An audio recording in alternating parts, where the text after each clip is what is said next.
நீங்க ஒரு இருண்ட பாதையில் இருக்கிறீர்களா? உங்கள் எதிர்காலமே கேள்விக்குறியா இருக்கா?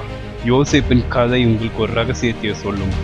யாக்கோவோட செல்லப்புள்ள, ஆனா சகோதரன் பொறாமை அவனை அடிமையாக்கி சிறைக்கு தள்ளுச்சு. நியாயமே இல்லாத நிலை, அவனோட வாழ்க்கையை முடிஞ்ச மாதிரி தோணுச்சு. ஆனா யோசேப்பு கைவிடப்படல. அந்த இருண்ட இடத்தில் கர்த்தர் கூடவே இருந்தார்.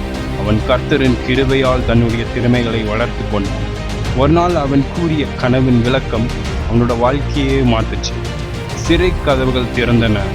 அடிமையாய் வந்தவன் ஒரு தேசத்துக்கே அதிகாரியான். ஆம், அவனை துன்பப்படுத்தினவர்களே அவனை தேடி வந்தாங்க.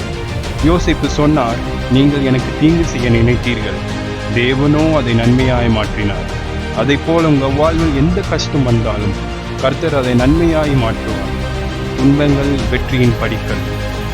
ஆண்டவரின் அன்பு பரப்ப லைக், ஷேர், சப்ஸ்கிரைப் மற்றும் கமெண்ட் பண்ணுங்க.